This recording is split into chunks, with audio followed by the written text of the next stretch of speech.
we all get that text that, we want to answer back as soon as we can, right? But it goes without saying, you don't text and drive, and this new tool would make it a lot harder to get out of a cell phone ticket if it ever were to hit the streets. And impassable is a word to use, and we might get a chance to actually see if it's impassable. This is the site that you're seeing at a lot of these roads here. This truck's gonna try to make its way through. Now, Wood says he doesn't know exactly how old these bricks are, just saying that they're decades old. As far as the timetable for when the Factory Street project will be finished, they have their eyes set on fall of 2016. There are 52 of these tech stops throughout New York State. 9 of them happen to be in Jefferson County along Interstate 81. Well, Jeff, Watertown police say they made an arrest earlier tonight at the apartment house behind me because the tenant who lived downstairs lit a fire in the kitchen because that person didn't have heat in their apartment. And then, of course, there's the people who are out looking for the deals, shopping for presents they just didn't get for Christmas. Don't worry, if you don't know how to dance, they'll teach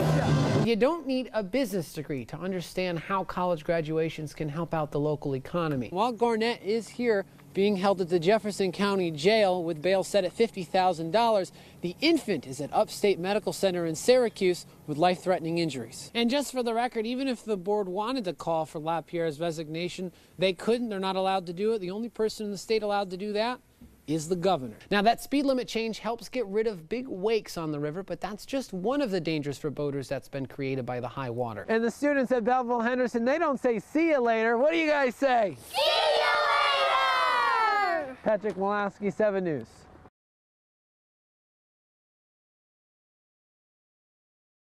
And we now have a better idea of what happened on Saturday morning. 7 News reporter Patrick Malowski joins us tonight. Patrick, you spoke with the neighbor that helped get members of the Sample family out of that burning house. Yeah, that's right, Jeff. The neighbor Elijah Lynch was getting ready for work when he saw smoke coming from the Sample's house, and that's when he ran outside to check it out and realized family members were still inside the burning home. It all happened really quick. Elijah Lynch says the rescue lasted around 5 minutes. He ran over asking, where were the kids? That's when he saw the father, Kyle Sample, still inside upstairs with his son. So he was holding the kid right up here from the second-story window, and the wife was actually just right sitting down here in the yard.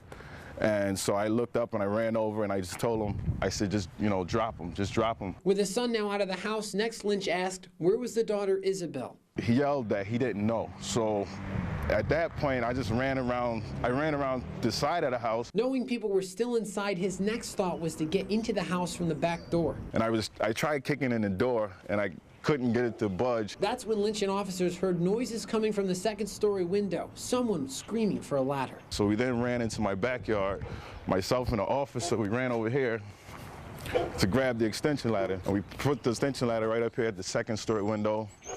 The officer ran up the window, he busted the window with his flashlight, came back down.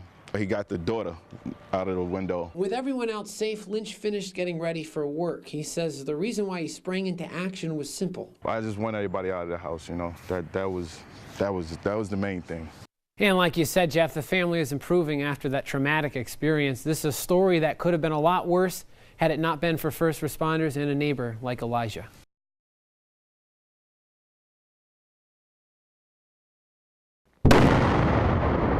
Sometimes an explosion is your only option. Army engineering squads are spending the weekend on Fort Drum, competing in the annual Command Best Sapper competition, a chance for trainees to show off what they've learned. Engineers are the Jacks and Jills of all trades on the battlefield.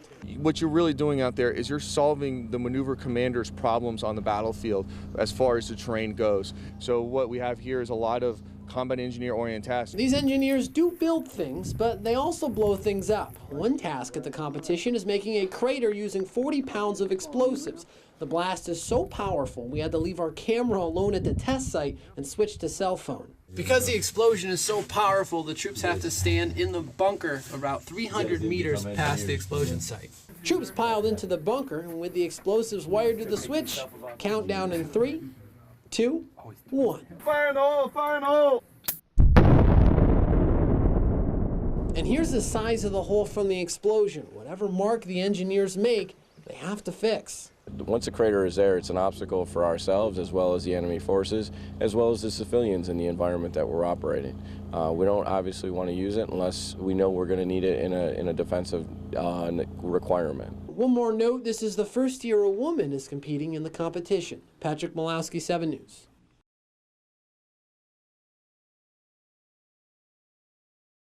Grab your partner and take them to the floor. Or even if they're not your partner, that's okay too. Just pretend that they are. It's only a dance. You're not asking them to marry you. It's just polka. Well, not just. Polish music to me is #1. And it's tradition. Polish-American immigrants brought polka over from Europe, and the music and dancing found itself a home here with the Lewis County Polish-American Citizens Club. My mother brought us coffee in the barn. We had polka music going while we were milking the cows, and that's how I learned to dance. Anybody can dance with a cow. I dance with my mother. Polka music has drums, horns, even a little guitar. Wow, yes. It just gets your blood pumping.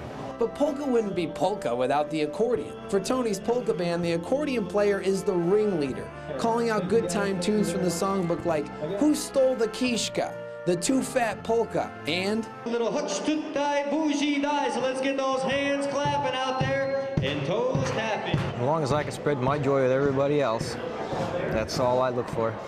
We got a little party time.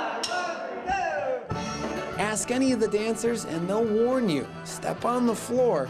And once they got there 2 or 3 times, it's something you'll get hooked on real quick. And don't worry, if you don't know how to dance, they'll teach you. If the people want to come, all they got to do is talk to me or one of my colleagues, and we will teach them. No matter how young, the beat, the steps, the music, it's part of who these people are and where they come from.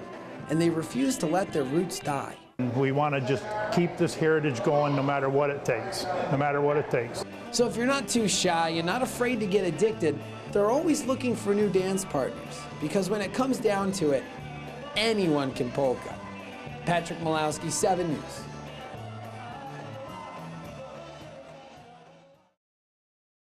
I'm proud to live where I do, all right? And it doesn't matter if it's a town or a village to me. I'm still going to live there. A group of Harrisville residents got to speak out at a public hearing as they fought for their wish for the people to decide whether or not to dissolve the village into the town of Diana. You are not going to lose any service. If anything, you'll have all of your services and then some. It's going to be that much more efficient. A study from the Development Authority of the North Country claims residents would save nearly 60% in taxes. The village mayor, Gary Williams, says not necessarily so. You might want to know we're not going to have any leverage on once we vote to dissolve. You lost your chips. You got nothing in the game anymore. You can't sit here and just say you're going to lose chips. You lose control of it, though. You lose control. A fear of the unknown was a theme in the room for both sides of the argument what would happen if the village dissolved or not. But the group in favor wanted their vote. Are you ready to move forward to accept the plan? Because that's what we're looking for. I want to go home and chew on this and think about it. But as for the rest of the board? The voters have a right in this big decision. The actual date the public will get to vote whether or not to dissolve the village of Harrisville has not been decided yet. That will be decided at the next village board meeting, which is scheduled for March 5th. In Harrisville, Patrick Malowski, 7 News.